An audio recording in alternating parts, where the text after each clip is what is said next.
সেদিন Facebook scroll করতে করতে একটা সুন্দর লেখা চোখে পড়ল, ভাবলাম আপনাদের সাথে শেয়ার করি। টং দোকানে দাঁড়িয়ে চা খাচ্ছিলাম, বিল দিয়ে ঘুরেই দেখি পাশে ইলেকট্রিসিটি পোলটার গায়ে কি একটা লিফলেটে লাগানো। উৎসাহ নিয়ে এগিয়ে গেলাম। সাদা কাগজে লাল কালি দিয়ে বড় বড় করে লেখা, আমি 1000 টাকার একটা নোট এখানে হারিয়ে ফেলেছি, যদি কেউ খুঁজে পান দয়া করে আমার কাছে পৌঁছে দিন। আমি একজন বৃদ্ধ মহিলা, চোখে খুব কম দেখি।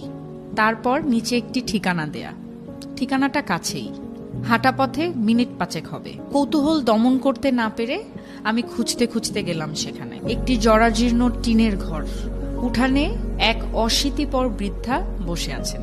আমার পায়ের শব্দ পেয়ে তিনি মুখ তুলে তাকালেন, বললেন কে? আমার সম্বিত ফিরল। গলির মাথায় আমি আপনার 1000 টাকা খুঁজে পেয়েছি। আমার কথা শুনে তিনি হাউমাউ করে কাঁদতে লাগলেন। একটু পর কিছুটা ধাতস্থ হয়ে বললেন, বাবা, এ পর্যন্ত অন্তত 10 থেকে 12 জন আমার কাছে এসেছে আর 1000 টাকা করে দিয়ে বলেছে তারা নাকি রাস্তায় আমার টাকা খুঁজে পেয়েছে। আমার কোনো টাকা হারায়নি, ওই লেখাগুলো আমার না। আমি খুব একটা পড়ালেখাও জানি না। আমি নিচু হয়ে ওনার হাত ধরে বললাম, যাই হোক, সন্তান মনে করে আপনি টাকাটা রেখে দিন। এই কথা শোনার পর তিনি টাকাটা নিয়ে বললেন, বাবা, আমি খুব অসুস্থ, ভালো করে হাঁটতে চলতে পারি না, কি যে তোমায় খেতে দেই। এই বলে তিনি অনেক কষ্টে লাঠি ভর দিয়ে বারান্দায় উঠলেন। আমার মনে হলো তিনি এক্ষুনি পড়ে যাবেন। আমি তাকে সাহায্য করার জন্য এগিয়ে গেলাম। তিনি কাঁপা কাঁপা হাতে বাটিতে গুড়মুড়ি ঢালতে ঢালতে বললেন, তুমি আমার অতিথি, তুমি বসো।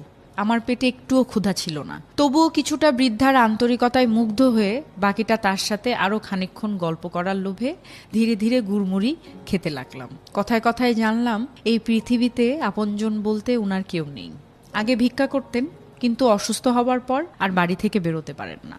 ফেরার সময় বৃদ্ধা বললেন, বাবা, একটা অনুরোধ, তুমি যাবার সময় ওই কাগজটা ছিঁড়ে ফেলো।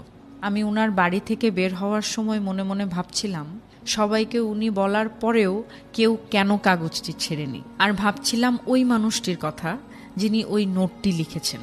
সহায় সম্বলহীন অসুস্থ বৃদ্ধ মানুষটাকে সাহায্য করার জন্য, এত সুন্দর উপায় বের করার জন্য আমি তাকে মনে মনে ধন্যবাদ দিলাম। হঠাৎ ভাবনায় ছেদ পড়ল একজনের কথায়।